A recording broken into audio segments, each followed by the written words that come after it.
Hey hi, என்ன கையில் ப்ரஷஸோடு இருக்கிறேன்னு பார்க்குறீங்களா? ப்ரஷஸை எப்படி வாஷ் பண்ணலாம்?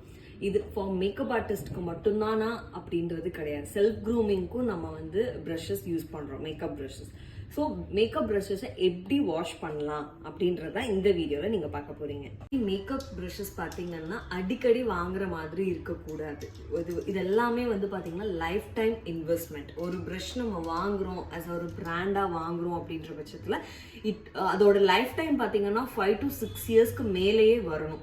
அதுக்கு நம்ம குட் மெயின்டைனிங் பண்ணணும். ப்ரஷ் கிளென்சர் நீங்கள் எடுத்துக்கலாம். அப்படி இல்லைன்னா any hand wash or any shampoo, மைல்டான ஷாம்பூஸ் அந்த மாதிரி நீங்கள் எடுத்துக்கலாம். ஓகேவா? லைட்டாக டிப் பண்ணிவிட்டு வாட்டரில் டிப் பண்ணிவிட்டு இது ப்ரஷ் வாஷ் மேட். ஓகேங்களா? இது நிறையா அமேசான், நிறைய ஆன்லைன்ஸ்லேயே இது அவைலபிளாக இருக்குது. ஜஸ்ட் ரொட்டேஷன் மோடில் ஜென்டிலாக, ப்ரெஷர் கொடுக்கக்கூடாது, ஜென்டிலாக வாஷ் பண்ணுறேன்.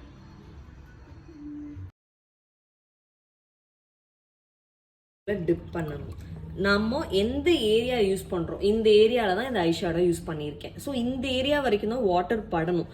இங்கே ஃபுல் ப்ரஷ்ஷையும் நினச்சி அப்படி யூஸ் பண்ணக்கூடாது. யூஸ் பண்ணிங்கன்னா பிரிசில்ஸோட லைஃப் ரொம்பவே லெஸ்ஸாக ஆகிடும். லைக் இதோட கம் இங்கே ஒன்று இருக்கும், இங்கே கம் இருக்கும். ஸோ நம்ம தண்ணி படப்பட என்ன ஆகும், பிரிசில்ஸ் எல்லாமே கீழே வர ஆரம்பிச்சிடும். ஸோ ப்ரஷஸ் வேஸ்ட்டாக போயிடும். ஸோ நம்ம எந்த இடத்துல ஒர்க் பண்ணுறோம், இந்த இடத்துல தான் ஐஷேடோ நம்ம யூஸ் பண்ணுறோம். ஸோ இந்த இடத்துல மட்டும் வாஷ் பண்ணி வாட்டரில் ட்ரிப் பண்ணி ஸ்விஸ் பண்ணிங்கன்னா போதும். நீட்டாக க்ளீனாக ப்ரஷ் வாஷ் பண்ணியாச்சு. இந்த டிப்ஸ் உங்களுக்கு ரொம்பவே யூஸ்ஃபுல்லாக இருக்கும்னு நினைக்கிறேன். ஃபார் மோர் சச் வீடியோஸ் என்ன ஃபாலோ பண்ணி வாட்சிங்.